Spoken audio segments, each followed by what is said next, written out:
أعوذ بالله من الشيطان الرجيم. بسم الله الرحمن الرحيم. Welcome. Today we're going to dive into the very beginning of the Quran's longest chapter, Sūrah al-Baqarah. And our guide for this journey is a beautiful compilation by Mir Ali Shah from the Living the Wisdom of the Quran podcast. We're going to explore how these first few verses are so much more than just an introduction. They're really a key that can unlock how we understand divine guidance itself. And this quote really gets right to the heart of it. It kicks off with a pretty radical idea. The Quran doesn't try to win you over. It's not trying to persuade anyone who's skeptical. Instead, it suggests that whether or not we receive guidance depends entirely on the condition of our own hearts. You see, the book itself is a constant. It's we who are the variable. We're the ones who have to learn how to become receptive. So the chapter opens with these three letters, Aleph, Lam, Mim.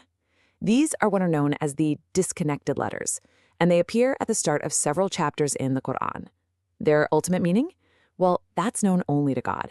And their presence right at the beginning immediately invites us into a state of humility, of awe, before the divine word. And right after these letters, we get this incredibly profound opening statement that immediately shifts the focus away from the text and onto the reader. It begins, ذَلِكَ الْكِتَابُ لَا رَيْبَ فِيهِ. This is the book. In it is no doubt. Let's just listen to the full passage. ذَلِكَ الْكِتَابُ لَا رَيْبَ فِيهِ هُدًى لِلْمُتَّقِينَ الَّذِينَ يُؤْمِنُونَ بِالْغَيْبِ وَيُقِيمُونَ الصَّلَاةَ وَمِمَّا رَزَقْنَاهُمْ يُنْفِقُونَ وَالَّذِينَ يُؤْمِنُونَ بِمَا أُنزِلَ إِلَيْكَ وَمَا أُنزِلَ مِنْ قَبْلِكَ وَبِالْآخِرَةِ هُمْ يُوقِنُونَ أُولَئِكَ عَلَى هُدًى مِنْ رَبِّهِمْ وَأُولَئِكَ هُمُ الْمُفْلِحُونَ.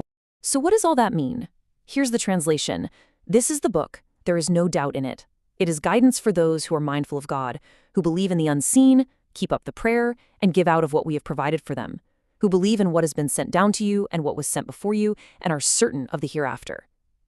These are on true guidance from their Lord. These are the ones who will prosper. Now, did you catch that? The guidance is specifically for those who are mindful of God. And that, right there, that's the key we'll be unlocking today. So right out of the gate, we're hit with this crucial point. This is not just a book of information. It's a conditional guidance. In a way, it's as if the book first diagnoses the spiritual state of the reader before it offers its cure. So let's explore what that really means.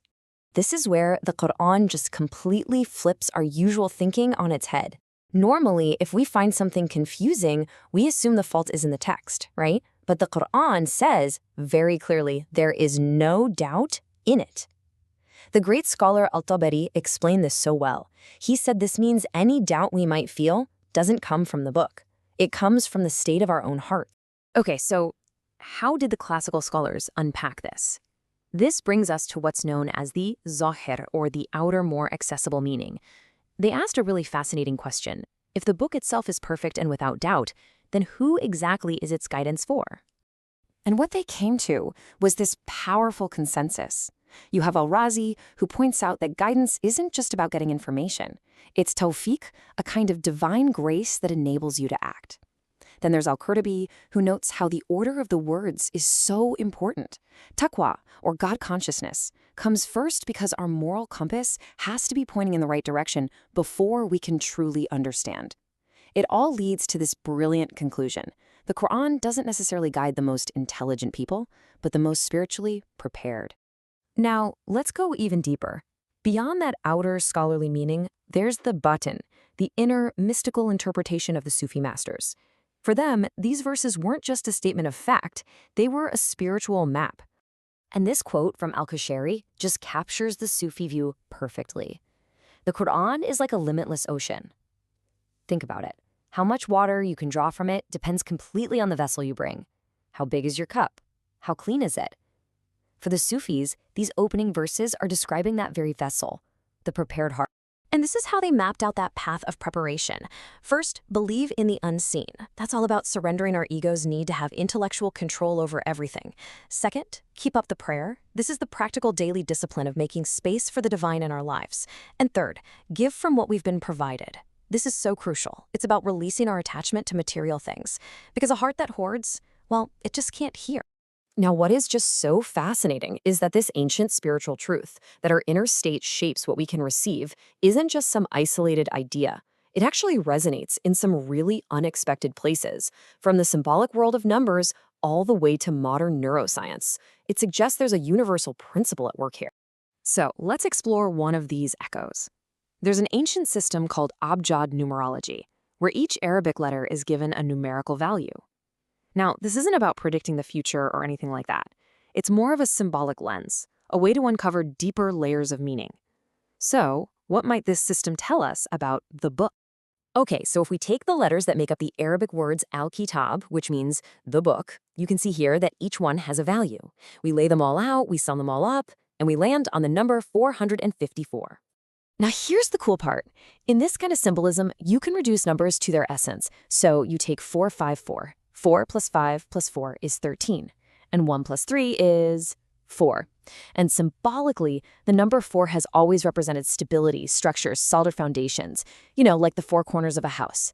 It's a beautiful symbolic parallel. The guidance of the Quran is meant to be this firm moral architecture that brings stability to our life. And amazingly, modern neuroscience actually seems to confirm this ancient wisdom. It's like our brains are literally wired for this. Studies now show that our perception isn't some neutral, objective thing.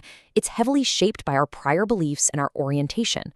The meaning we find in things is filtered through our gut feelings, our moral intuitions, and real certainty, it doesn't come from cold, detached analysis. It grows from trust and engagement.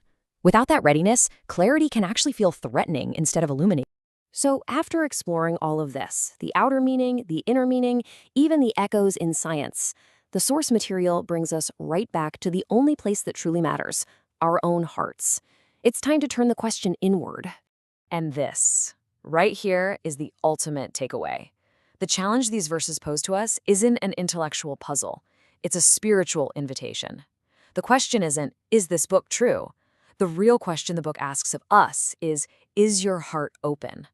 Do we show up with a list of demands and conditions, or do we come with a quiet, surrendered readiness to just listen?